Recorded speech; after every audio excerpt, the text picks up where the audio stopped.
All right. Hey, good evening, everybody, and welcome to the Dangerous Liberty Podcast, where we know that safety at the expense of liberty is slavery. I don't have any fancy intro music tonight. All you get is me. You only get me, and you will be happy. I actually had a complete kind of idea of where I was going with tonight, and then I just going through some footage that I wanted to show you. I came across something that basically just took me off track completely. But I do want to talk about a lot of different things tonight as far as kind of where we're at and timelines. And then I want to talk about some plans that I have in the near future. I'm actually out traveling right now. But some of that I actually would like to hopefully include some of you in on how we can get some more answers, right? So one of those things is definitely going to Butler. I will be going to Butler pretty soon. I plan on doing some calls ahead of time, coordinating some. Number one, I'd like to talk to somebody at the Butler Police Department, the Sheriff's Department out there. Hopefully, I get some point of contacts on that. I'm assuming they're going to tell me that it's an ongoing investigation, and we don't really, that they can't really talk. But I am going to file some Freedom of Information Acts on pretty much all their footage, all their body cam information, and see what other information that we can get from that. I want to say hi to everybody that is, we got a bunch of people over in the comments already. We have comments from 30, 40 minutes ago. Probably won't get to those. I will also want to say hi to everybody over, all our lost boys over on Rumble. Folks, if you haven't been following this channel for a long time, for like the last 2 years, I've been on this kick of, look, YouTube is no friend of the First Amendment. They're no friend of the Second Amendment. And the sooner that we can get off of YouTube and strictly or only downloading to Rumble or uploading to Rumble, the better off that we are. So I want to say hi to everybody over here. There's, again, we already got 460 something people in the chat. So if you haven't said hello, please say hello. A couple of things that will help us out if you so choose and would like to help us out. When we do these live streams, these are a lot of fun, and I like to be able to engage with you guys and talk to you as opposed to trying to have these back and forth in the comments. A lot of times that's just not very productive because of the lag, as well as, trying to articulate some of these things are really complex and they just don't belong trying to figure them out in the comments. So with that being said, when the live stream shuts down, it turns into a regular video. And if you guys will go back in there and throw a comment in there, like, share, whatever, all that stuff, that would really help us out. And that will help us try to hijack the algorithm just a little bit. But I want to say hi to everybody out there. I see from Maryland, Missouri. What else? We got Ty from Tennessee. And hey, you know what? Thanks everybody for showing up this Sunday evening. All right. So I actually took a screenshot of a text or a message or a comment earlier that kind of encapsulated, I think, a lot of people's sentiments. And this one said, I appreciate your logic behind not wanting to make claims without evidence. However, did the failures perfectly align? How did the failures perfectly align for shooter to get away with being on the roof in the best location to be less seen by the snipers behind Trump? And how could someone pre-plan being in that sweet spot? I don't think, and you guys are, feel free to tell me what you're thinking. Just watching some of the footage of Crooks prior to, he is clearly, in my mind, doing an on-site recon and immediately, like, he's trying to find a location. He's looking for a time and place of opportunity. That's what I see. And again, we do know that he actually did some drone. He had a drone up and he was getting some footage on that. So he probably had kind of an idea of where he wanted to be. We don't know how in depth he went with the reconnaissance that he conducted with that drone. He might have got exactly in the spot that he ended up being with the drone, which we're actually going to see in a minute, some drone footage where a gentleman did that. He was trying to reenact, where Crooks was. And ultimately, and I know a lot of y'all, you're not going to like the answer, but if any of you watched my interview with a friend of mine that is a former Secret Service counter sniper team member, he talks about the different assets that they normally bring to bear, especially with a candidate like Trump.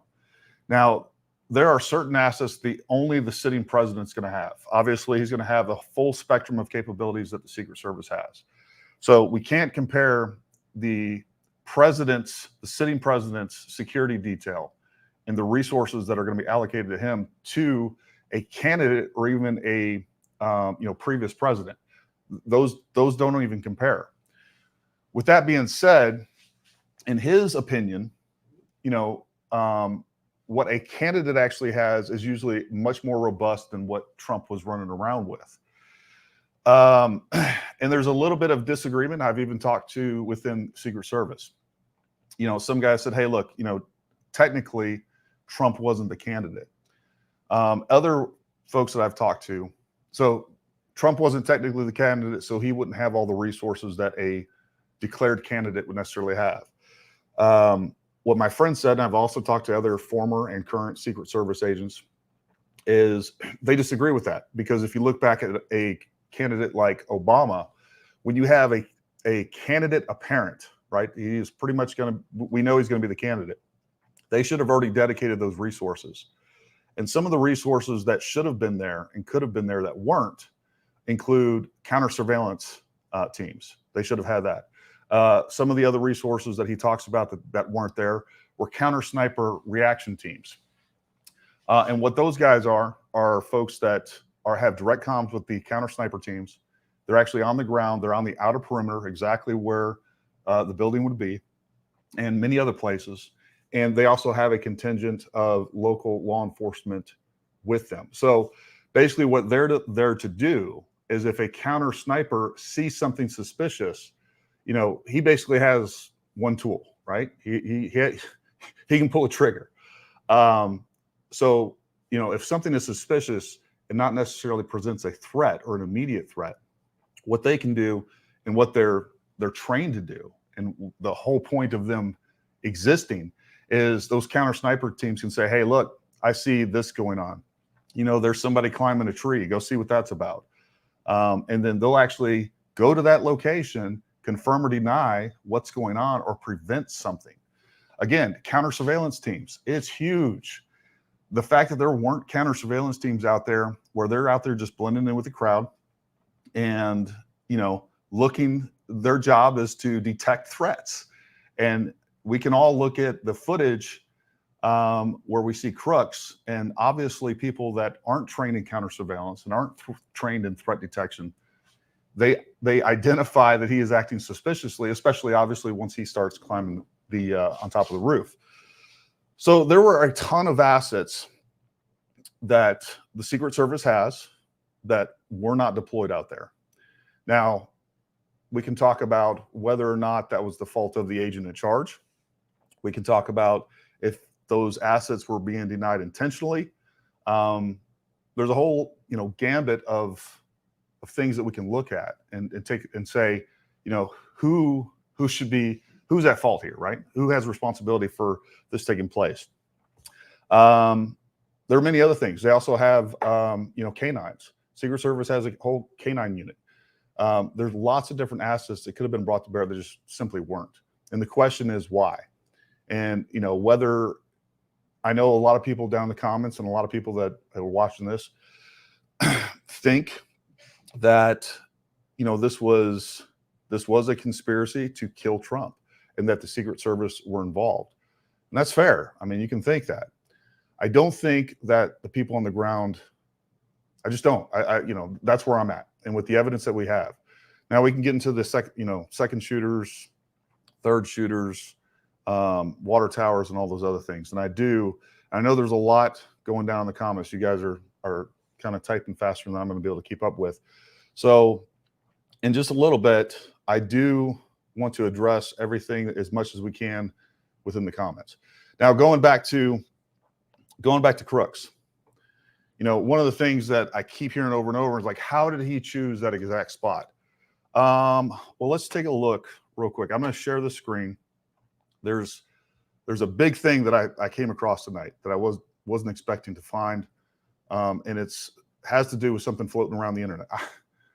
This is pretty convincing to me that somebody out there is putting out bad information, in my opinion. I don't know how convincing it's going to be to you, but let's take a look at this real quick. And I'm going to switch over to this. I'm just going to make this big. I'm not going to be able to see this screen because I'm going to be looking at the actual. All right. So let's go back for just a second when we're talking about trying to pick the perfect location.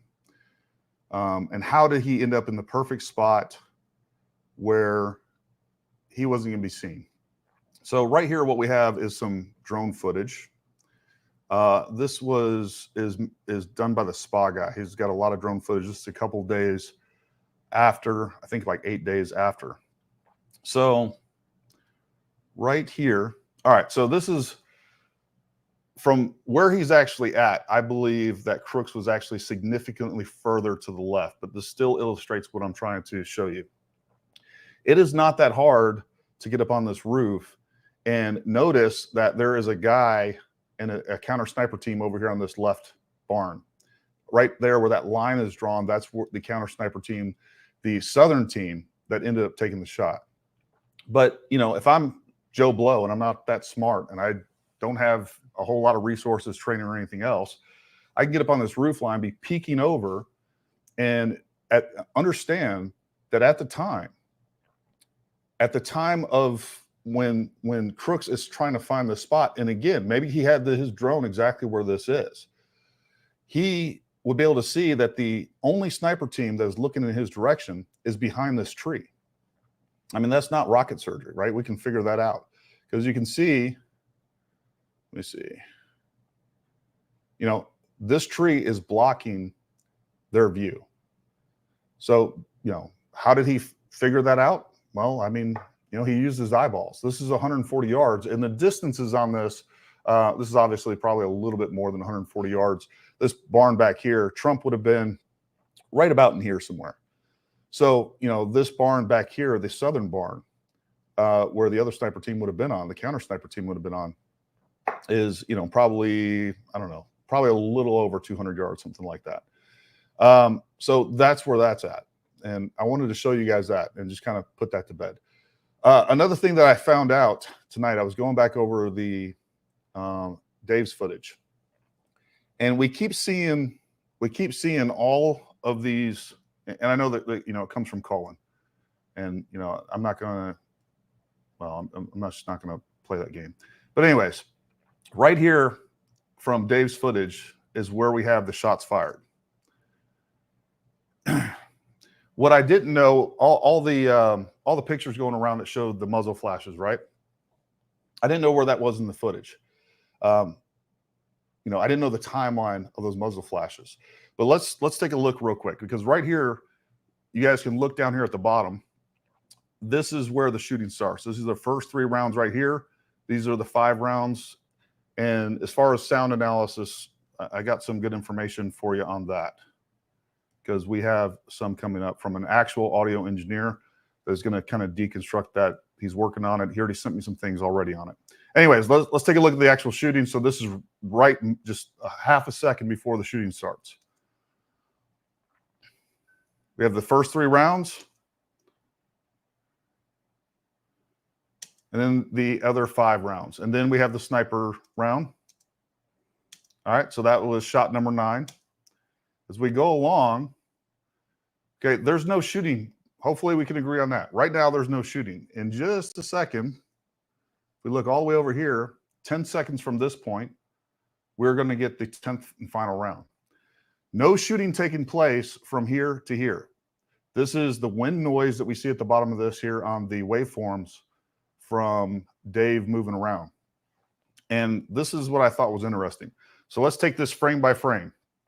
And oh, hold on. You know what? I'm going to play it again in real time, just so we know, you guys, you know, I'm not playing any games or anything like that. There are no shots fired.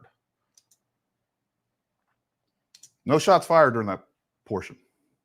Check this out. Let's find the muzzle flashes. All right. So this is the window, and this is where those pictures come from, right here. I want you guys to look at that right there in the left third of the screen. We see something there in the middle of that window. That's another frame. So understand this is a 24 frame per second video. So now we have it in 2 frames. We now have it in 3 frames. We now have it in 4 frames. We now have it in 5 frames. We now have it in 6 frames. We now have it in 7 frames. We now have it, and there we go. We have it in 7 frames at least. Let's go back. 1, 2, 3, 4, 5, 6, 7, 8. It's actually 8 because we still see it right there. So we have this muzzle flash, quote unquote, that's lasting for at least a third of a second while there is no gunfire. And for those of you that are going to sit there and say it's suppressed and it's subsonic, folks, at this distance, we would hear that even if it's suppressed or subsonic. You would still hear a clack. You would hear the action. You would hear something. The other thing that we need to notice is that what that really is, let me go back, see if I can see. What that really is the sun. Because you can see the same glint. Look over here, folks. Because earlier, the sun was behind the clouds. Now we got full sun.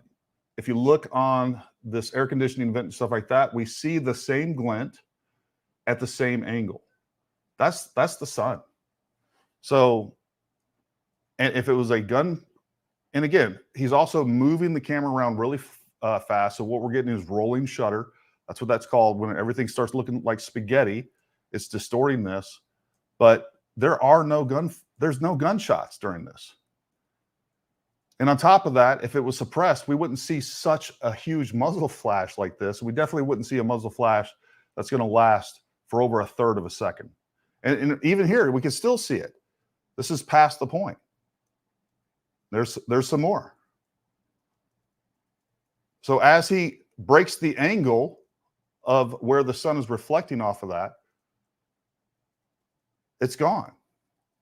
So folks, and here's something else I want to show you while we have this up. We're going to go back to the beginning of Dave's video here. You hide this. Oh crap, hold on.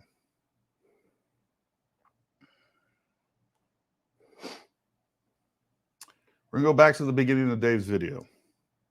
And I want us to look at a few different things going on here. And take a look at this building. We can already tell, just hopefully you guys can see from the terrain here, that building is in defilade. It's in a depression. I want you to look at what's going on here, folks. Here's this building that is lower. This is the lowest portion, that far corner over there. Right here is a 6-foot fence that they would have to shoot through. And look at all these people back here.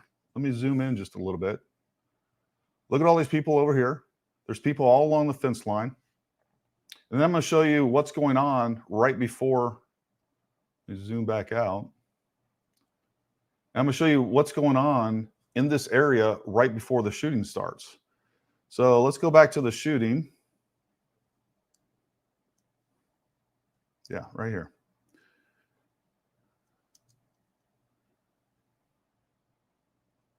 All right, so shooting is right here.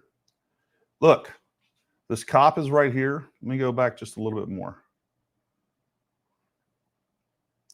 Let's take a look at what's happening here.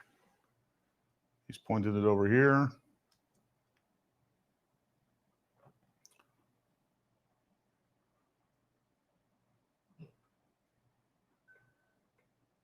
We have the woman on the horse, but there's cops all around. There are people looking at it. I mean, to me, the idea that shots came out of that building is just absolutely ludicrous. And now we know that the supposed muzzle flashes don't line up with any of the actual heard gunshots, which I didn't realize that until I started playing around with this. So, you know, I don't know what else to say with that. See all these cops in front of the building. See all these people looking at the building.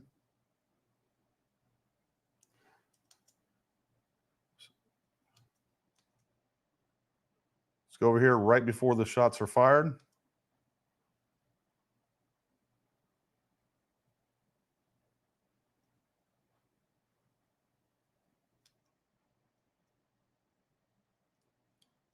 He's got a gun. Cop is right there. There's people over. Let's go back just a few frames here. Look, there's a guy right there. I don't know. I guess maybe I know the answer is going to be they're in on it, right?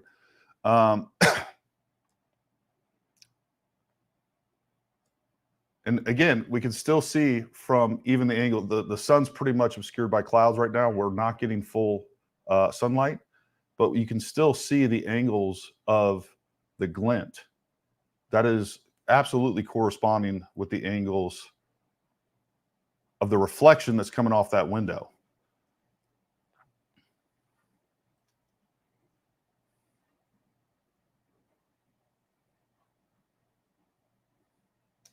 There we saw it.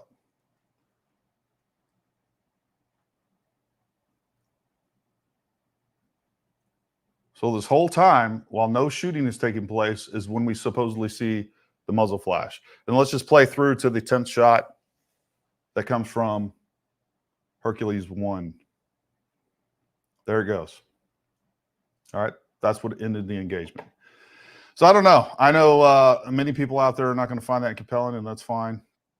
You know, it is what it is. But I think that is where we're at. And look, this second shooter thing, you know, and I said it on my talked about it a little bit with the video leading up to this, just making this announcement. We're going to do this live stream tonight.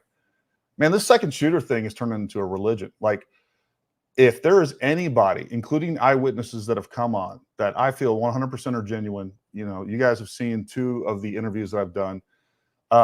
Anybody that brings forward anything that dispels or discredits a second shooter theory, it's like they're going after them personally. And it's nuts to me. Like, oh, you're a Fed, you're this. These people are lying. They're plants. Like, this stuff is not a religion, man. Like, calm down. And that's another thing too. Is like, we can all, like, many people on here are getting on here and saying, hey, look, you know what? I believe there's a second shooter. I disagree with you. With that being said, you know, I'm not coming after you and attacking you personally. So, you know, we are going to go out to Butler. And what I want to do ultimately is put a team together and you know, I definitely want to make sure that I include in that team some folks that believe that there's a second shooter. And we're going to go out there and do what we can, try to get access to that. I plan on coordinating that. I've already talked to Chris Martinson during our live stream about that. I think between that, there's a couple other technical folks that I would like to include on that. What ultimately would be almost like a working group. One person that we need is a surveyor. And I want somebody with a full GPS, surveying equipment, a full station where we can get out, we can get an idea exactly where Trump was, and then start lining up shots from inside the different windows. I want to know the exact elevation of where Trump was. His head was approximately 11 feet above the ground. Doing just a basic terrain analysis on a topographical map, that ground is elevated. There's a good chance that where Crooks was, and you can even see in the video, like the fence line, and it's not the best angle, but the top of that 6-foot fence looks like it's almost in line with the bottom right there at the eave of the roof, right there, the fascia. So, you know, we need to do a little bit more technical analysis. And part of this ultimately is to, hey, you know what, to confirm or deny, was there a second shooter? Was a second shooter even possible from where people are trying to say that they are? Because, and that's another problem that I have with this too, is like, first it's the rear window. No, you got that wrong. It's down at the bottom window. Now it's a vent. Now it's this. Like, we're going so deep into this. And ultimately, if there is really this, you know,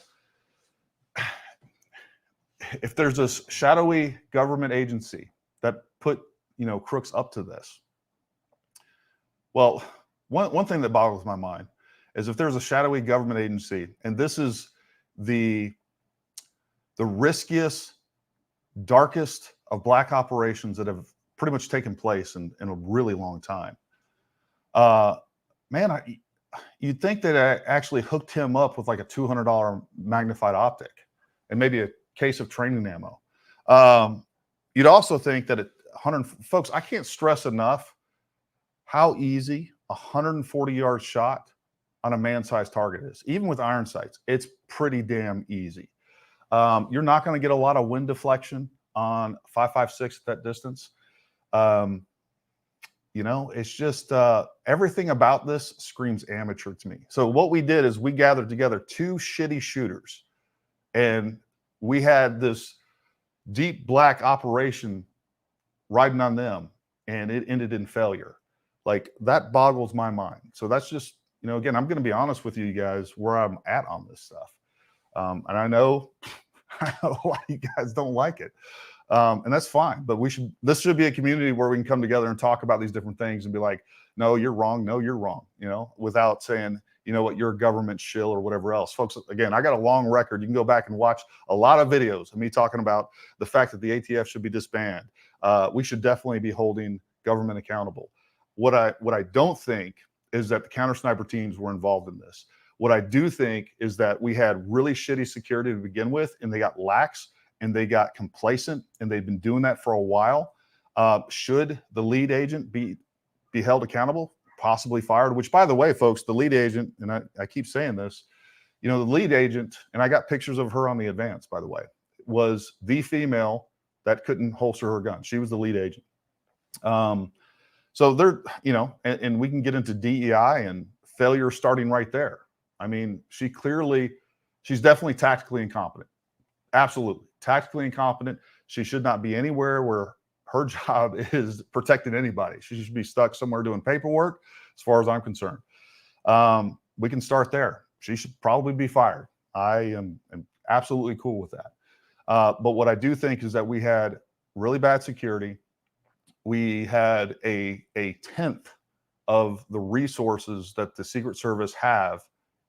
We had a tenth of those actually in place. There were no counter surveillance teams. There were no counter sniper response teams.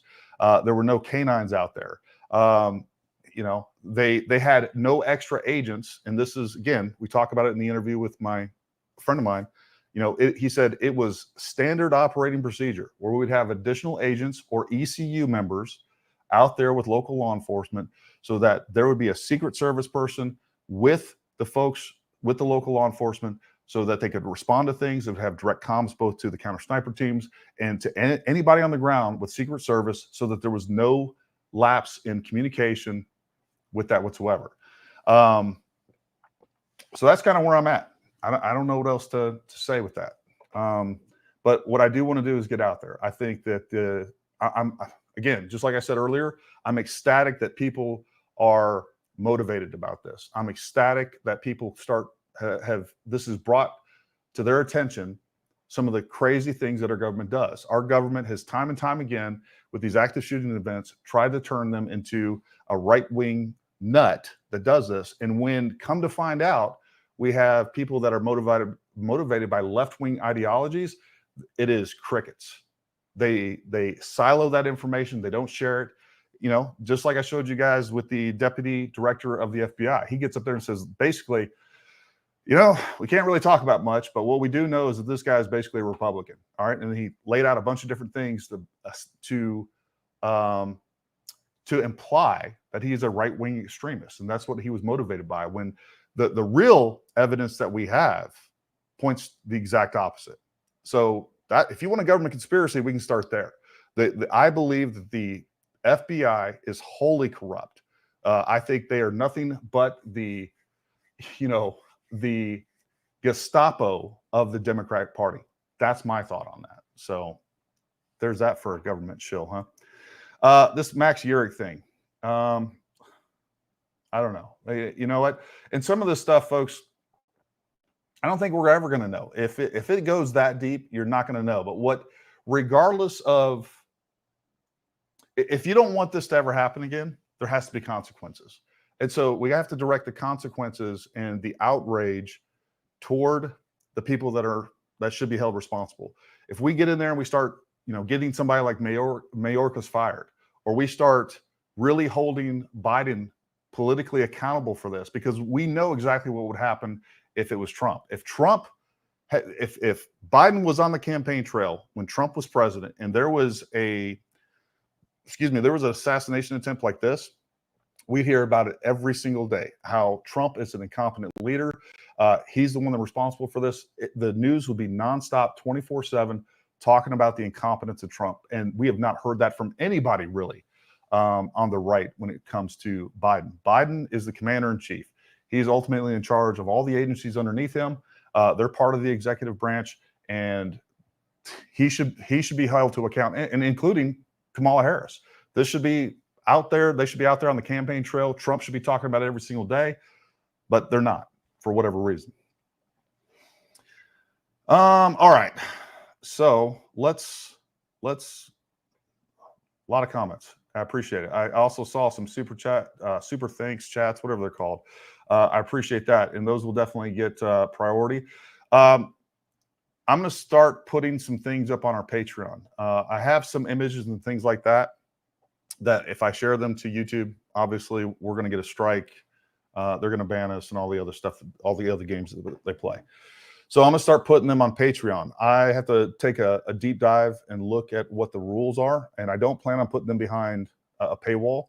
I just want to make this stuff available and put it in a spot where you can go and look at some of these things.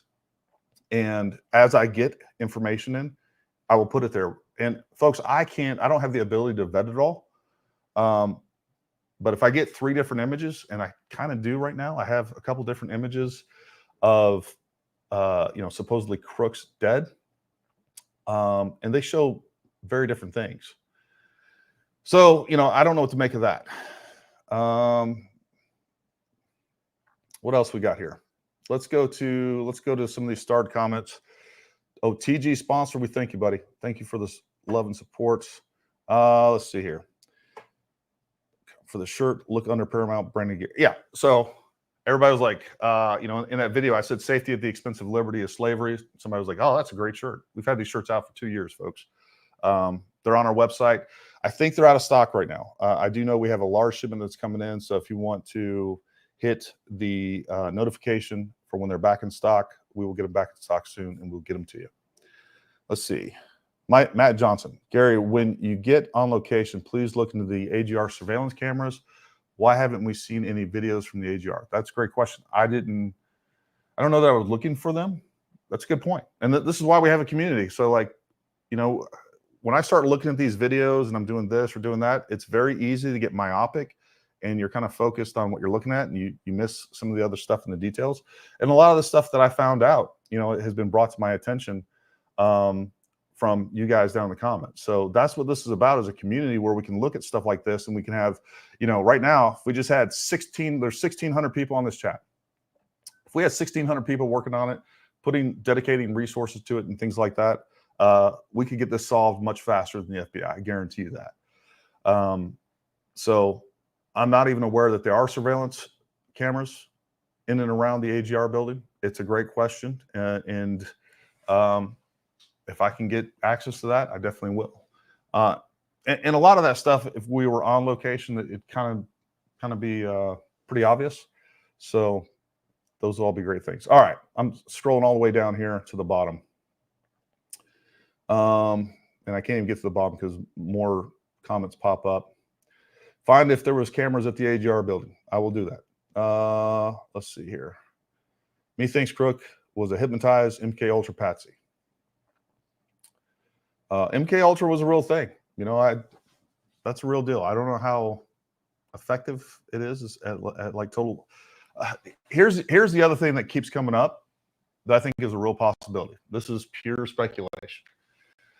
I've heard reports. I've seen some pictures where it talks about where the implication there is that Crooks was trans, or if it was Max Yeager, I don't know, Kaiser Sose, whoever it was, right? That they were transitioning or they were trans. I think that would be, if that is the case, we would definitely see the government completely silence that narrative. They're not going to let that go. That's why we keep seeing these pictures from him from 8th grade, I believe. I could be wrong on that, though. That again is speculation on my end. Suzanne Williams, thank you very much for the super thanks. We appreciate that. We got a let me see up here in the comments. I'm not good at this producer stuff. Usually Sean's back here doing it. He's much better than I am. Sir, I'm new to your channel and you seem like a legitimate dude. I'm as right-wing as they come. You seem to be audience captured by some right-wing nuts and insane theories about J13. There's no need to walk on eggshells on them. I'm not. And I think it's pretty obvious that I'm not. What I do want to be, what I've tried to be throughout this entire discussion, is respectful of other people's ideas and comments. I know some of you are very passionate about whatever theories, and then some of you are just looking for answers, man. We all are. It is hard to imagine that we had such a catastrophic failure from an organization that we've always believed to be the absolute best.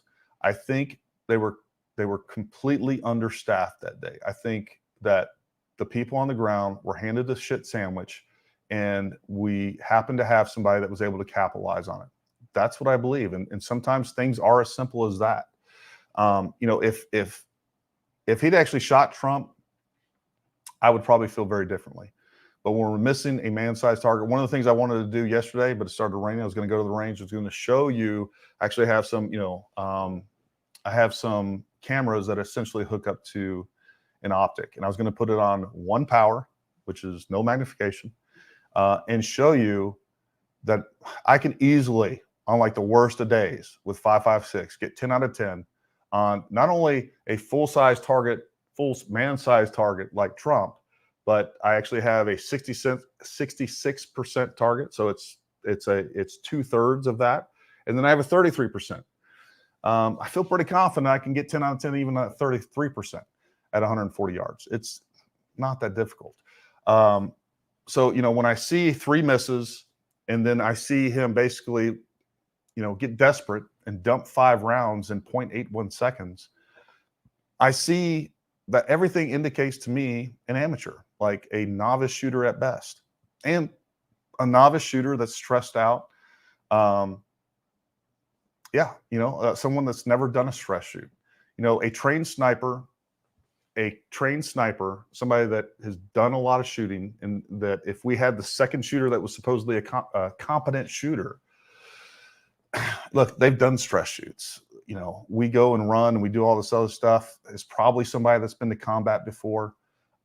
They know how to work and engage a man-sized target at 140 yards under pressure. It's not that difficult, folks. So take that. Let me go back to the standard comments here. Yeah, okay. He did shoot Trump. You're right. Not fatally. All right. You got all of this. He hit this. So, I mean, yeah, he hit him. Didn't hit when mattered. I guess that's my point. Hitting a target, hitting it somewhere at 140 yards isn't hard. And I think he got lucky. Or Trump was unlucky to get hit. However you want to take that.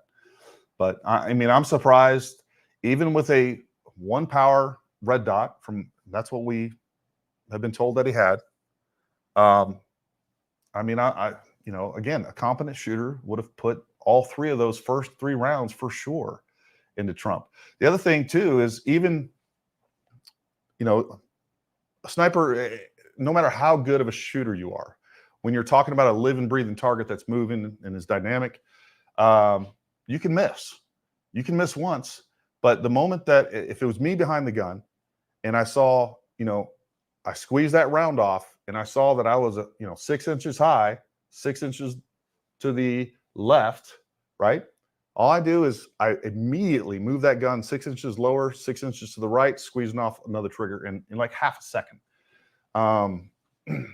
So the follow-up shot should have been there if that was, and that's the other thing too, is like we keep hearing different things on that. No, that, you know, Crook shot the first 3. It was the second shooter that shot the second 5. I don't know. It's a moving target that's kind of hard to pin down. Yeah, so, you know, look, my bio is down in the description of this. I have a more lengthy bio if you want to know who I am and what I did in the past, what I do now.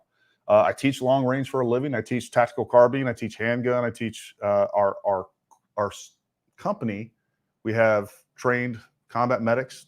We are NAEMT certified training company. So we're National Association of Emergency Medical Technician. So it's a national association where we, train combat medicine or trauma medicine, life-saving skills.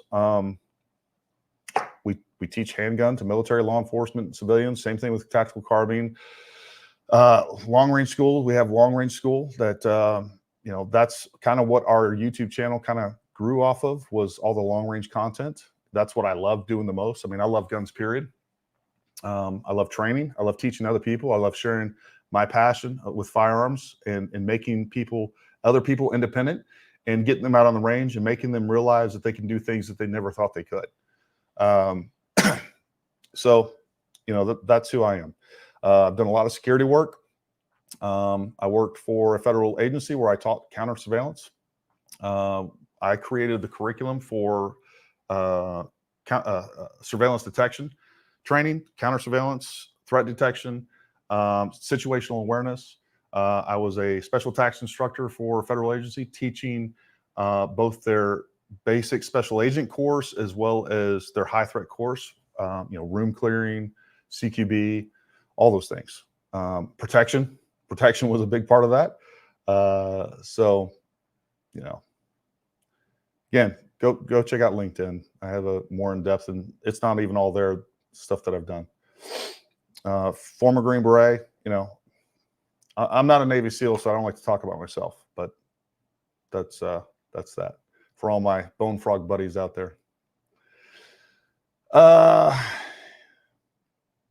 Yeah, Paul, he did hit other people and one died. It was a tragedy. There's no doubt about it.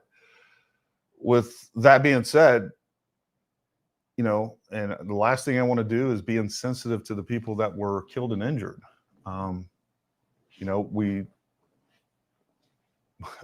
lost a great American that day. But that wasn't his intended target. And that doesn't indicate any level of skill to shoot a field people on the stands at 120 yards away. So,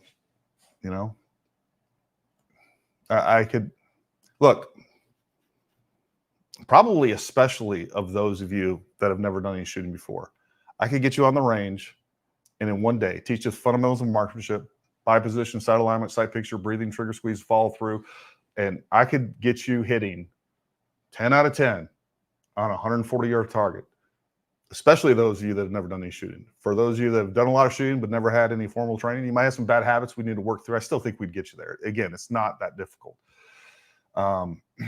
But now there is a whole bunch of other stuff that keeps coming out all the time. There's information that I'm looking into where the Heritage Foundation has basically a cell phone that is a government cell phone that is pinged multiple times at his location in DC, as I understand it. Every time I feel like I'm getting into the weeds and getting some answers or some clarity on one particular thing, 5 other things come out. But that's why I want to get a working group where we can get, 5 or 10 people on this, some people with some, high level technical skill,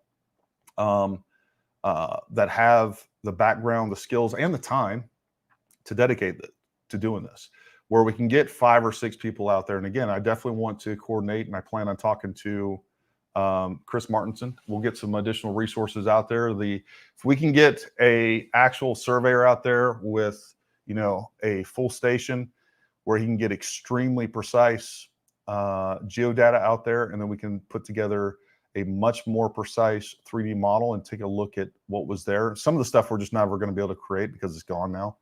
But I think between the videos, the pictures, and then assigning precise locations and altitudes, right? And heights and measurements and all that stuff to those, I think we can get a much clearer picture to what's going on. Did the sniper behind Crooks shoot Trump?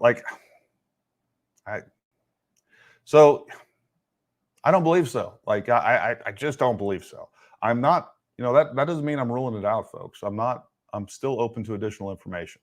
It's as simple as that. I don't know what else to tell you.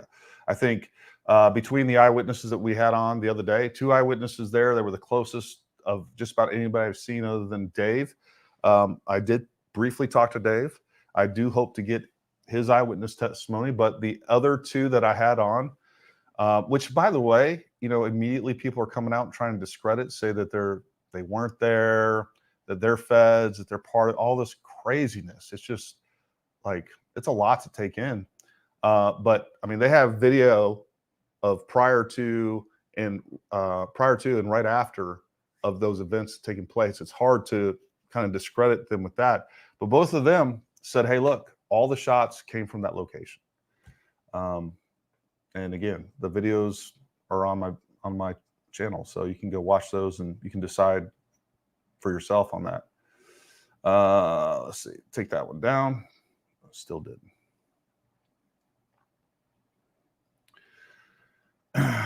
Come on, man. Just because Joe said it's time to put Trump in the bullseye, mostly peaceful statement. Well, that's true. Look, I mean, there's always going to be political rhetoric. The left plays that game. I don't like to see us playing that game, to be honest with you, because Trump says some wild shit out there sometimes, right? And I don't think that Trump at any time has ever incited violence. He's always said, hey, look, let's keep this peaceful. Let's be the party of law and order. All that stuff's well established. Let's see. What is your opinion on the interview John E. Hoover channel posted yesterday with an interview done with a lady that was there and gave her view of what happened? Not a side I've heard much on. I haven't seen that yet. As a matter of fact, Liz, if you'll post a link or that's another thing, folks. If you're calling, don't call.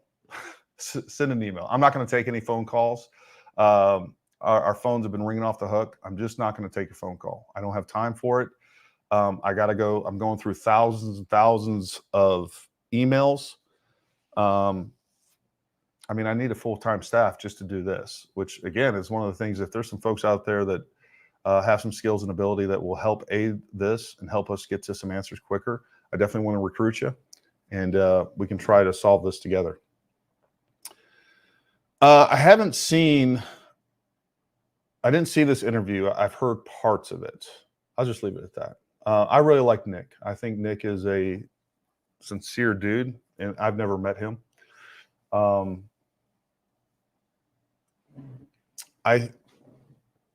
like Nick. I'm just going to leave it at that. The scene security is totally wrong and incompetent. Look,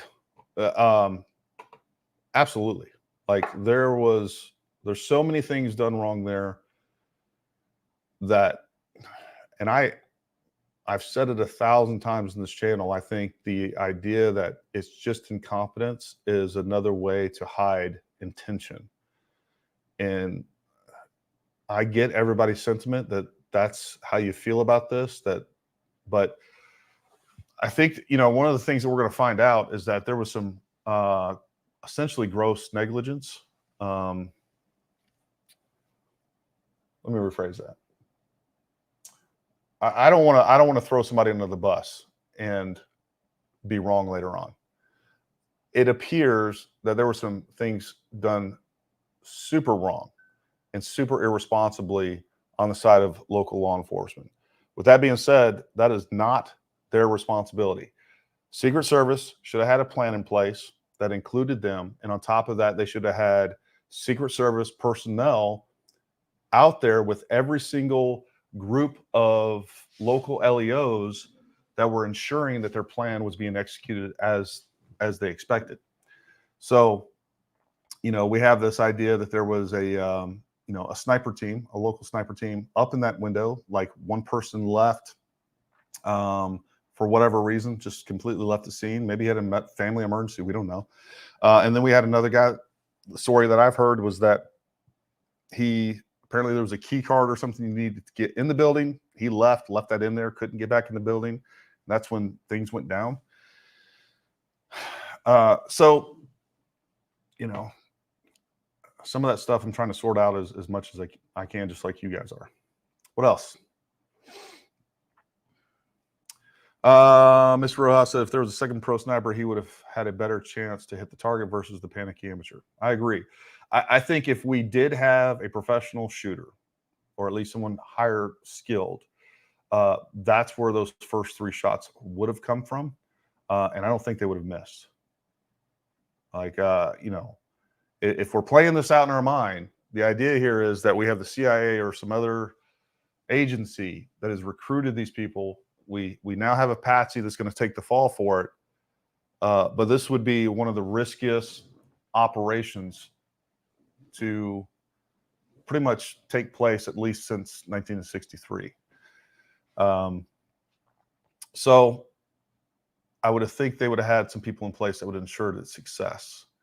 And then we start playing the game of, I hear, now we're playing 4D chess. They intentionally missed Trump for whatever reason. I don't know, maybe to distract us. And folks, that's what I'm talking about too, folks. This is a distraction at the end of the day, regardless of who, if there's a real Max Yeager or all this other stuff. We need to have political pressure on getting rid of Mayorkas. If people start losing their jobs, if an opportunity like this ever takes place again, where they recruit some black side of the government, they're not going to take him up on that opportunity. If Mayorkas or any of these other people were involved with a alleged conspiracy, they're like, no, I'm not doing that. Hey, they lost their job. Hey, they lost that election because of that. I think the short-term goals, the juice ain't worth the squeeze, because, in the end, it's going to hurt you much further down the way. And you guys are killing me in the comments. Building explosives is one thing, building a remote trigger is another. That's professional. So, okay, we have these reports of this, but we don't even know if they worked. We don't know what they were. I could have come out, 6 months from now, it comes out, hey, this was a highly sophisticated explosive device that was, able to remote detonate. Number one, okay, that's one thing. Number two, the other side of that is that we could get a true, honest report that says, hey, you know what, this kid threw some things together and it wouldn't have worked to begin with. But with that being said too, go to Iraq and Afghanistan 10 years ago, man, they were building highly sophisticated, or I will say this, not even sophisticated, easily built, highly effective, real explosive devices that killed people by the thousands. We had IEDs going off left and right. They weren't that sophisticated. They're not that hard to build. The average 20-year-old could easily get the information they need to build a remote detonator. That is not outside the realm of possibilities. It's not even that hard. So, that's my thought on that. What else we got going on here? Whistleblowers will be our only chance of exposing the truth. I agree with that to some extent. I do think that between some political pressure from people like you, and if the Republicans would actually grow some spines and ask the right questions and get people like Mayorkas up there in front of them instead of, the new acting Secret Service guy that just came in, I guess his name's Rowe, if I remember right? He just came in. He's another fall guy. He's going to sit there, take the beating from Congress. They're going to end up replacing him, and he's going to go off and retire. That's how these things work. We know that. This question was, if Trump loses, there will be a civil war. If so, how and why?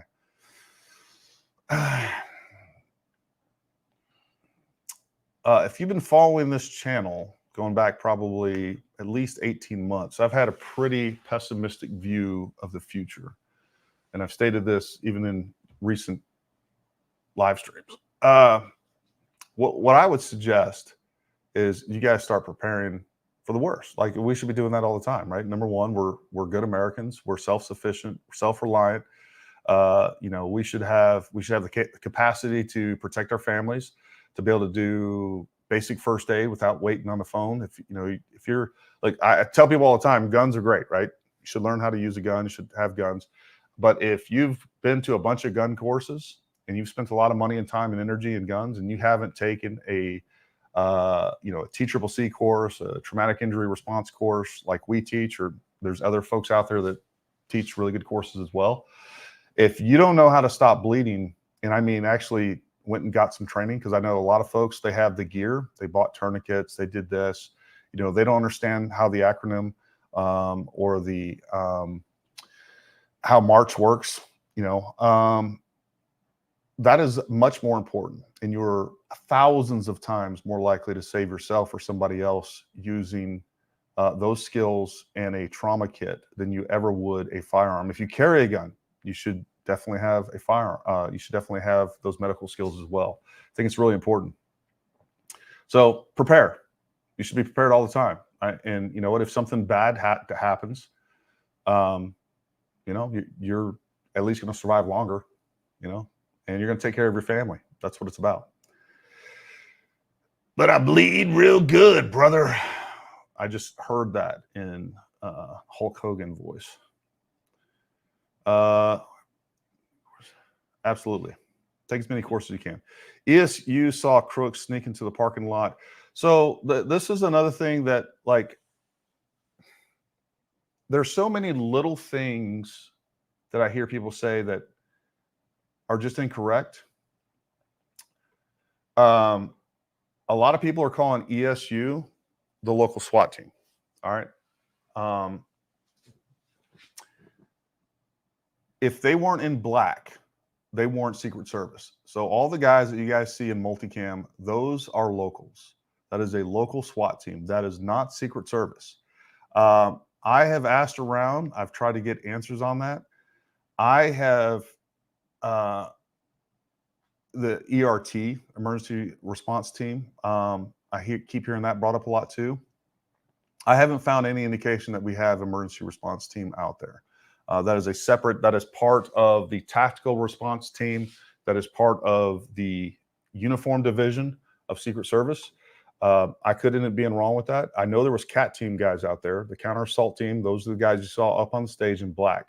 They were augmented by the guys in multicam later on. Those are not Secret Service. All right. Secret Service does not wear multicam.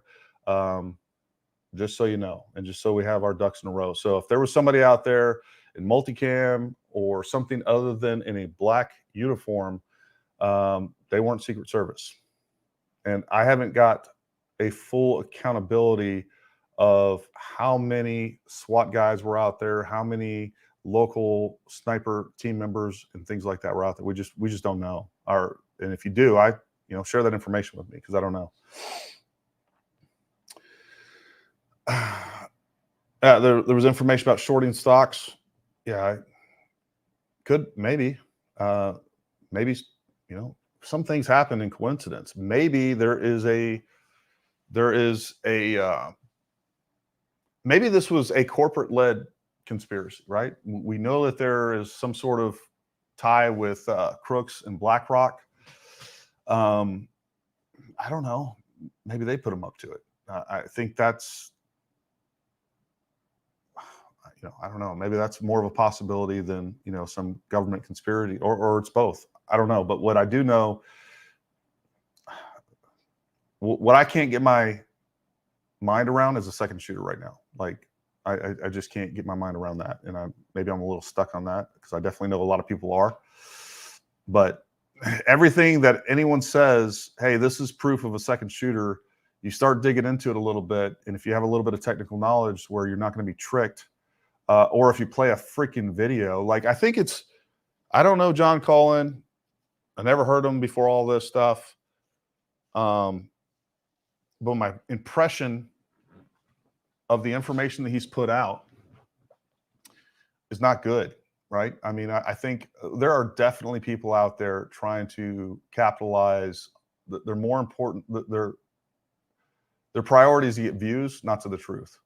I appreciate all the views that we're getting for this. So this has been huge for us, huge for our channel. I appreciate that. If there was 2 people on this stream right now, I'd be doing the exact same thing. And I've been doing this stuff for a long time. I've been in the security world a long time, threat mitigation, been doing that for a long time. After several mass shootings, I was very concerned about how the fact that it's so easy to actually prevent a mass shooting in a school. I started a nonprofit. I thought we were going to be able to get into schools, get donations, be able to address this from the private sector, get schools plussed up as far as physical security measures, get them trained, get trauma kits in all of the schools, be able to compartmentalize. Like if we did 1/10 of the security measures that we do on the average federal building, apparently we care more about bureaucrats than we do about our kids, which to me is insane. I remember I had actually did a live stream talking about, it was the first time that I think it was like 10 billion or something like that, the first initial big push of money that we sent to Ukraine. And I broke that down to where, like, how much money we could actually put and invest in every school in America if we'd taken that money and invested in physical security measures and to ensure that not a mass shooting ever took place again in schools. And, at the end of the day, I think it's pretty hard not to conclude that they would rather have mass shootings than prevent them, because I think it's the most effective tool that they have to take your Second Amendment rights away. Because every mass shooting that takes place, especially when it's in school, there's about a 2-week period, folks. There's 2 weeks where people are pretty interested in doing something. Like, we got to stop this. And then it just goes away. And this has been something that I've been very passionate about for many years. And it's just easy to do. Let's see here. Was calling the guy in the Dark Horse podcast with Brett Weinstein that uncovered the Vegas shooting that was BS. I don't know. Like the Vegas shooting is a whole nother ball of wax. That's something that after the dust settles on this, I think we should do another deep dive on the Vegas shooting. All right, we got some super thanks coming through here that I haven't addressed yet. BGT, thank you for that. Have you seen the Secret Service Advanced Team Threat Assessment, or have you spoken to anyone who has? I heard they didn't do the advanced visit, but they did a abbreviated advance.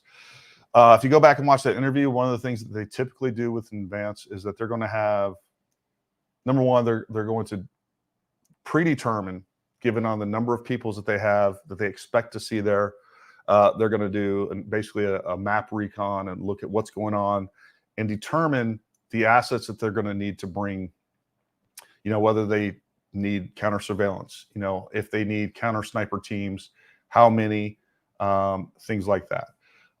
Whether or not they're going to bring counter assault teams, how many agents, how many emergency response team personnel they're going to bring, all those things. So they analyze that, and then they say, okay, we're going to go do this advance, usually 5 to 10 days prior. The only picture that I have of the advance is 3 days prior. The counter sniper teams weren't authorized until 2 days prior. They did, I just found out, I had actually said in the past that they didn't get a counter sniper team advance out there. Apparently they did sneak one guy out there, like right at the last minute. But typically we would see a much more robust advance than what they had. The excuse is going to be, or the reason, whatever you want to call it, is that they had the RNC getting ready to take place. They had a UN event taking place in DC, and Jill Biden was traveling as well. And the fact that the Secret Service is extremely, it's actually very small. That should be something looked at too. Like, hey, look, we should be figuring out how to not have a 45% departure rate, which is what they have, because these people are burnt out, and they're overworked, especially during election years. They do not have a standard cycle. Usually an agency like that, you're going to have a training cycle, an operations cycle, and then a down cycle. So, these are folks that aren't that have been out in the field for many years, have never done any sustainment training, or when there's new TTPs, tactics, techniques, and principles that come out, say, hey, or new technologies, they're basically learning on the job, and they're not going back and integrating new information, or other than just qualifying them with their weapon, They're not going back and doing in-service training where they're really being reassessed on, you know, their protection detail skills. Like, you know, hey, if you're in charge of this protectee, you know, or the information that you got when you went through and you got your initial training, that was 15 years ago. You know, is what you know current? And if it is, have you sustained that training to any level of proficiency? And I think the answer on a lot of that's no, all the way around. Let's see. I believe that Crooks may have been an MK Ultra plant by the alphabet agencies who allowed it to happen. It was all by design, so it can look like a rogue individual that did it instead of a pro hit. I think that, or somewhere in the realm of that, is the most likely scenario if other agencies were involved. It's kind of a win-win for them. Well, you know, my only problem with that theory is if I'm on, and maybe this is naive of me to think that, like, hey, I don't want Trump to get elected. Somebody would play out the scenario of, hey, well, what if this guy fails and is killed, and then, you know, the Biden administration, you know, takes it in the pants because of it. I would automatically believe that there would be a major political blowback. But, you know, the other part of that is like the DNC and the IC community, the intel community, they have the media in their pocket. They can absolutely determine whatever narrative that they want to push, and ultimately the American people will believe, because they'll continue to change that narrative. They'll continue to change the optics or push the optics until someone believes it. All right, a 30 cal counter sniper round would leave a heck of a mess. Your thoughts? I talked about this the other day, man. You know, there is a huge spectrum of how terminal ballistics affects human anatomy.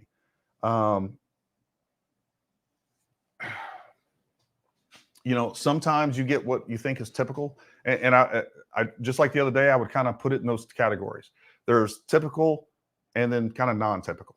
Like there's times that I've seen, you know, 30 cal rounds or high caliber rounds that you would think was just leave a mess. And for whatever reason, the way that it hit, the angle that it hit, all these things, it didn't do near the damage that you would expect it to do. The other thing, I think 90% of the population that has never seen gunshot wounds or anything else, like your idea of what a gunshot is completely skewed, right? The terminal ballistics of a gunshot wound are not what most people think they are. I think they're skewed on the extreme side because of Hollywood. You know, I've seen people shot with 5.56 where you couldn't even see a wound channel entrance or exit. Like, you know, one of the things we talk about is having to spread the skin, because sometimes, again, until you actually pull that skin apart, that small little 22 round, I mean, skin likes to close up. And it can hide those rounds, especially on, you know, Afghanis and Iraqis, they're like that thick. There's definitely been times where I've seen through and through gunshot wounds where you couldn't find it. Sometimes it killed them. Sometimes they were still alive. But it was hard to address it. It's definitely not what most people think it's going to be. So, the other thing is we haven't seen, like, no, I haven't seen, I've seen like this weird close-up shot of, you know, Crooks.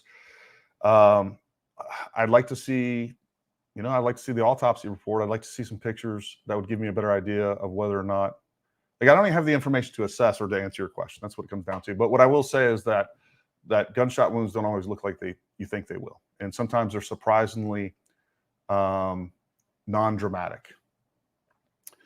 Didn't first shot at TC come from the south side? How was the TC scoped and shot at so quickly it took? So the report is right now that first shot at 5.9 seconds. 5.9 seconds after Crooks started shooting, there is a suppressed shot, clear as day. Apparently that came from the local sniper team. The shot at 15.9 seconds total, or about 10 seconds after that shot, is reported to be the counter sniper teams. What I have confirmed is that they only fired once. My thought initially was that they fired twice. Well, I thought actually initially that they fired that first round in 5.9 seconds because we don't hear any more gunshots after that. So I assumed that it was CST, and then we also heard a second suppressed shot later on. I thought that was local law enforcement sniper teams making sure he was dead before they came up on the scene. Or maybe maybe the guy was still moving. We didn't know where he was hit at the time.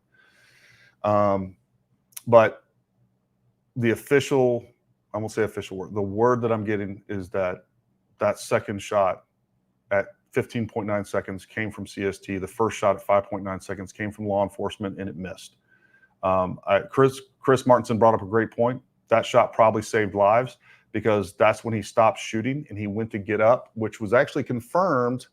That was actually confirmed or reinforced by Kurt's testimony when he talked about, I say testimony, during what he said during the interview is that we heard those 5 shots, and then he said he actually pushed up, like did a push-up, went to stand or get on his knees, and that's when that final suppressed shot went off, and he saw, a big poof of hair fly.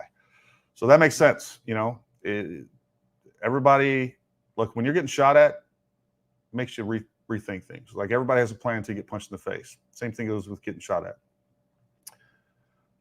Is every LE agency's job? Well, there's Supreme Court rulings that says otherwise, that it's actually not their job to protect you. And I think most law enforcement, look, I love law enforcement. I'm also, well, I'll just leave it at that. I really do. I love law enforcement. I love them, what they do. I love training them. I love training with them. Those guys guys and girls are out there doing God's work, in my opinion. I think there's some bad ones out there that don't mind stepping all over your rights. I think that's a real problem. When you see some of these audit videos and you see the attitude of some of these people that should not wear a badge. But other than that, I think most of them, vast majority, 98% of them are doing God's work. Until they don't, until they start violating your rights. Thanks for the outstanding work. Make sure you are taking care of yourself, brother. I'm taking care of myself. I am. Hey, look, the other night, I put out that thing about Trader, and I just want to talk again. Sometimes you have this idea when you make these videos of how that message is coming across. And trust me, I was pissed off. There's no doubt about it. I was pissed off. And I've been doing YouTube for a long time. I see a lot of comments. I think it's funny. A lot of times I troll them right back and I have some fun with them down in the comments. I was pretty pissed off when I'm like, dude, these people actually think that I'm some sort of Fed and that I'm like trying to, put out propaganda. Like, that is just mind blowing to me, right? So I was pretty pissed off about that. But I also, the point of that is kind of what I said here tonight is like, you got to tone down the rhetoric. This is not religion. All of us are here trying to figure out what's going on. And personally attacking, not just me, other people in the comments. The last time I checked, we're Americans, and we believe that Americans are innocent until proven guilty. And I don't think it does justice to anybody to start calling the men and women on the ground, the Secret Service agents that have dedicated their lives doing one of the hardest jobs on the planet, spending countless hours away from their family. Like, they live at work. And I think immediately going to the idea that they're traitors and that they intentionally failed is the wrong direction to head. And it's un-American. I'm just, again, let's figure out what actually happened. Now, that is not me saying don't hold them accountable. If they failed and they didn't perform on the job, okay, fire them. Do whatever you need to do. But that's from there, hey, I failed and you sucked and you just got caught with your pants down, to, hey, you're a freaking traitor and you were trying to intentionally commit murder on a former president. That's a big leap. Like, there's a lot of room in between there. And that's my point of that. This wasn't a freaking, feel sorry for Gary. I don't care. I was pissed off. As soon as I got off my chest and I, turned off the camera, I was good to go. But that's my point, is like, if you really want to get to the bottom of this, stop this religious thing going on where you are attacking everybody and saying that they're whatever just because they have a different theory or they see the facts differently than you. It does also fall on locals. Secret Service can't hold each agency to make sure that they go to assigned spot. So that I actually disagree with that. I disagree with that. That they should have had enough personnel to where it's nice to have locals, but that is not, you're responsible for there. So either make sure you have enough bodies if you don't have locals to contain the whole area, make sure that your protectee doesn't get shot at, or if you do have a local contingent, make sure that you have enough bodies to be assigned with them to supervise and ensure that they are doing what they're supposed to do. So I disagree with that. I hear what you're saying, but ultimately I disagree with that. Can you go into detail why you no longer think Crooks took the first 3 shots junkyard prone? Yeah, from testimony. Basically from what Kurt was saying.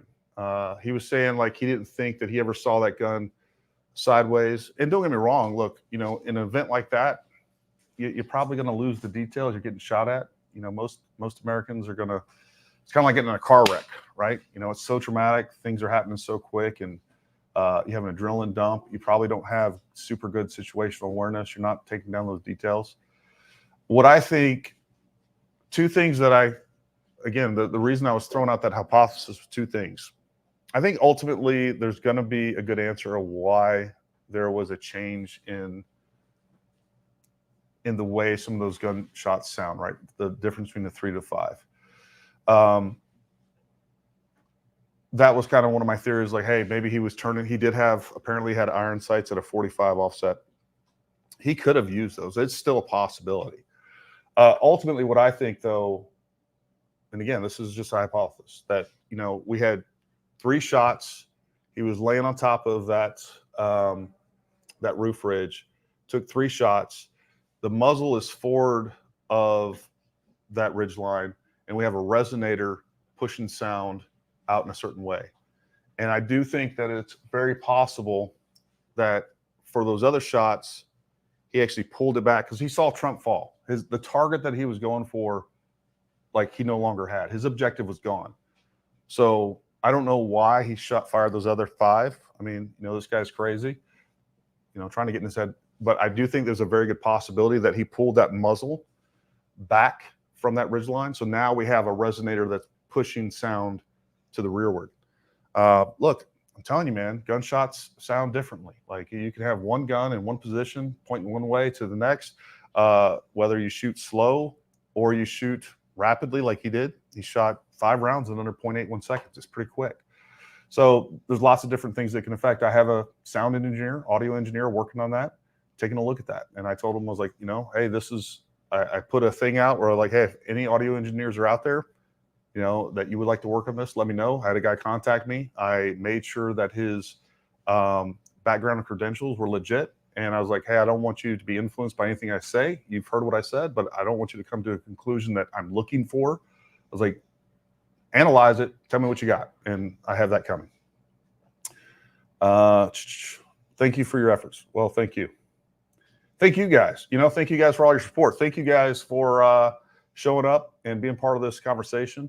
And, like, when you are interested in a topic like this, you're like, it's like if you're Paul Revere and, the English are coming and you're out there screaming and nobody says anything, or nobody reacts to it, you're like, oh man, nobody cares. And I'm just glad to see that you guys care.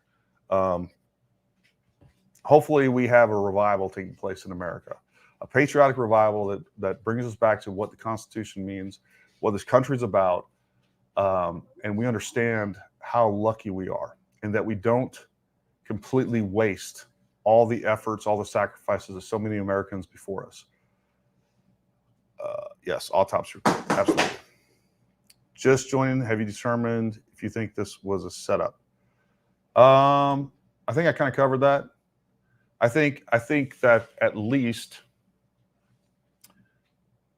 whether it was intentional or not intentional, I do think that the Secret Service detail that was out there was under-resourced. And you can call that a setup or whatever you want to call it, but I do think that They should have had more assets on the ground. And given all the different assets that the Secret Service does have, there's no excuse that they didn't have more assets up there. I have several super chats. I'm just trying to make sure that we covered them all. Let's see here. I'm late, but thought the lead was the bun girl who tried, not holster girl. Nope, wrong. Holster girl. I actually meant to pull it up, but I started moving things around. I got a picture of her on the advance. You know what? I'll post it at some point next weekend. But wait, there's more. If you come back next Wednesday, actually this Wednesday, I'll make sure I have the picture of the Fumbelina on the advance running things. She was in charge.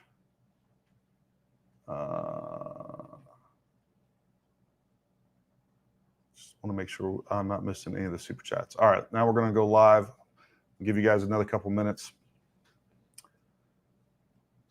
Yeah, so as soon as I click on something, things move. Somebody just said that Grassley has a map where all the locals were. Yeah, so I have that report. I haven't had a chance to go through it all. Anything that comes out of Congress, I'm going to take it with a grain of salt. I'm definitely going to take a look at it, analyze it. And, you know, that doesn't mean that people didn't move before or after. The other thing, too, that I think we are going to see, where there's going to be some bad information put out, is I think we're going to see some of the locals potentially. Again, I don't want to, you know, cast stones. I think there is a potential for bad information with some of the local guys basically doing a CYA. Like, I was doing this when they were actually doing this. I don't think for a second, especially local guys, that there was some local guy that was wrapped up in some conspiracy. I don't think that any of the snipers were up there shooting at Trump. I would love to sit down and talk to those guys and do everything we can to get the information from them and hopefully clear them. Hopefully they didn't do anything. It was just a bunch of bad circumstances that led them to, it was just basically, bad guys get lucky sometimes. That is true.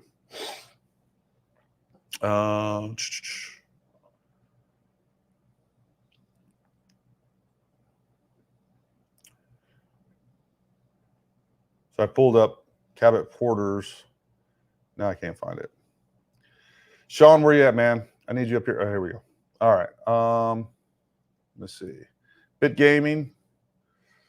Potential drone seen in. Yeah. So this potential drone, folks, it's in one.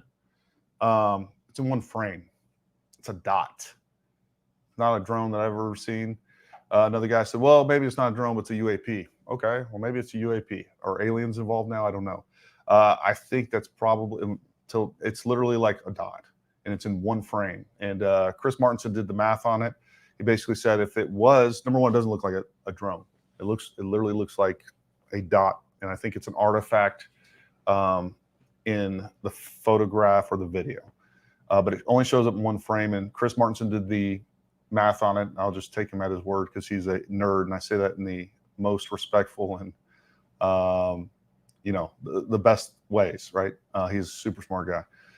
He said that drone would be going over 400 miles an hour. So, I mean, that's what I think. Check out my comment I wrote for your trader video. Check out my comment I wrote for. Hey, you know what? Again, a bunch of you folks came in, very encouraging words. I appreciate it. I was like, I didn't hit the right tone with that because maybe I was sounding, again, it's 3 a.m. Maybe I sounded a little more woe is me than I intended. But my intent behind that was like, hey, look, you guys got to chill on the rudder. Because, again, I was freaking pissed about that. And, sometimes there's some people every now and then in the comments. Look, I'm a former Green Beret. I'm the type of guy, I'm not going to say anything to you in the comments I wouldn't say in person. And I expect the same. But there's some people I want to reach through you know, through the screen and tune them up a little bit. You know, I'm not perfect. I am a Christian, but you know, Jesus was perfect, and he's a pacifist, and I'm not either. So, do we know how far away the LA shooter shot it? I don't know. And that's another thing too, is I don't know that location. I don't know where he's at. Don't know anything about that. That's just the only explanation we've given for that shot at 9 seconds. Because one of the things somebody said, well, wouldn't there be bullet holes? Well, maybe. I don't know where he shot from. So it'd be nice to get there to Butler and to look at the back and see if there was bullet holes. One of the other things that somebody talked about or made a suggestion basically of was maybe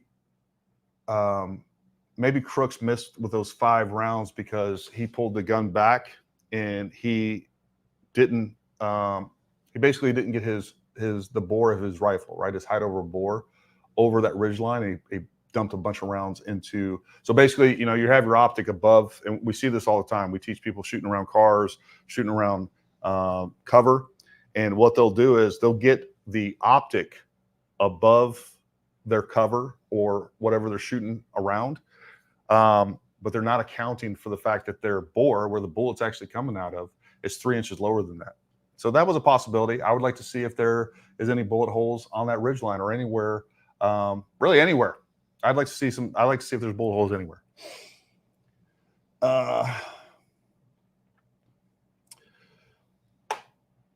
Tina says, Teenis, I'd like to volunteer to assist with admin clerical. Hey, look, do this for me. Again, anybody that's interested, I'm looking for a surveyor, especially in the Butler County area. If there's anybody out there that knows somebody that would be interested in helping us get some information on that, you know, definitely email us, services@paramountTactical.com. If you're interested in helping out with any clerical stuff, if you're interested in helping out with any media stuff and you're good at that, if you have some skills that you can bring to the table to help us, I will definitely consider you. So services@ParamountTactical.com. Don't call us, we'll call you. And no, I appreciate everybody that's willing to help. I'm sure this was Paul. All right. Let me see what else we got. Any other final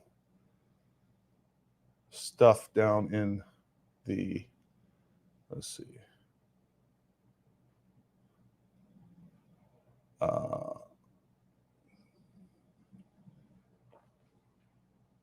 How could local snipers shoot if he was downstairs? Well, that's assuming that they were in that elevated position. I don't know if there was another team somewhere else. That's the point. So,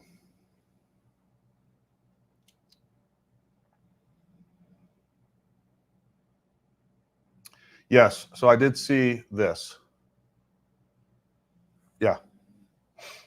So I understand your frustration with that. So, but it doesn't mean that, all that means is that those areas were actually physically cleared prior to and had some sort of security coverage other than the counter sniper teams. Counter sniper teams have a, you know, they have a limit of advance. Basically, they have their sector, and there's going to be lots of things that they're going to visually cover, and they're going to cover with precision fire that won't necessarily be in those sectors. So just because, now, should they have had, yeah, they should have had Secret Service agents there. They should have ECU there. They should have had additional agents. They should have had counter surveillance teams out there. They should have had counter sniper response teams out there. They should have had all those things, but they didn't. But again, it doesn't mean they didn't necessarily have it covered. They clearly didn't have it covered correctly. You know, one of the things when I was looking at, before we had better information, like within the first couple of days, I saw where the two counter sniper teams were, and I could see, just looking at the terrain of how that was laid out and where their line of sight was, just from looking at Google Maps.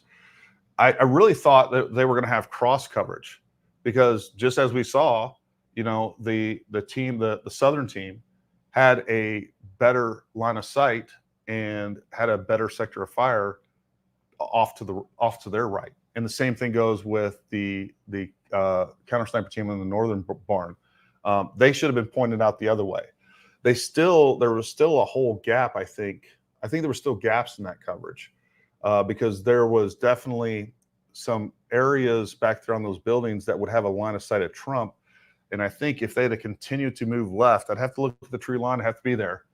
But I do think there were some gaps in coverage almost no matter what they did. But a cross coverage sectors of fire would have been, to me, made more sense. Let's see. Sound of first 3 shots and shots 4 to 8 was same in front of the building, different from the side. That window you showed with the flash had other movements inside before and after. Okay, I don't know what you're saying. I don't know if you're saying that that's still relevant. What we know now is that I mean, I'm looking at glare. I mean, you guys let me know if you agree with me on that. You know, when I see a muzzle flash that's showing up in 8 frames, so a muzzle flash is lasting 1/3 of a second. That doesn't make sense. When you can tell, you look at that window later on, that the window pane is still intact. And going back to what I showed you guys, folks, there's a 6-foot fence. Like, nobody's going to shoot through a 6-foot fence. Like, I don't think there is a shot anywhere that is going to get around that fence and to Trump from those windows. But I'm not there. So 401 tank. All right, folks. So we covered a lot tonight. Hopefully, I don't know. I mean, I think looking at that footage that I just stumbled across preparing for this, where I see now where those, you know, the muzzle flash, all the pictures I've been seeing that came from apparently Colin. What I will say is a lot of people said that those were photoshopped. They're not photoshopped, but they come from a section of the video where there is no gunfire taking place, and I think that's very clear. So while it's not photoshopped, I do think, in my opinion, it seems pretty deceptive. And it seems to be a push for views as opposed to a push for the truth. All right, folks. Well, listen, I really appreciate everybody tuning in. Thank you all for all the super thanks, chats, and all that stuff. If you guys want to support us, our Patreon, you know, a couple dollars a month goes a long way. Almost all of our videos are demonetized on YouTube.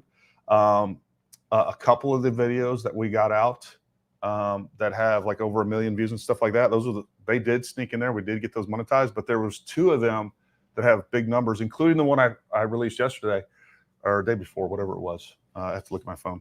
I think it's like 600,000 or 700,000 views now. That one is still demonetized, and no matter what, even if they monetize it now, we did ask for a review. Obviously, we would have lost all the stuff from them, and by default, because we've always been a 2A channel, our videos get demonetized. I hope to God we can get to a point where we can grow the audience over on Rumble to the point to where we don't have to mess with YouTube. They're not our friend.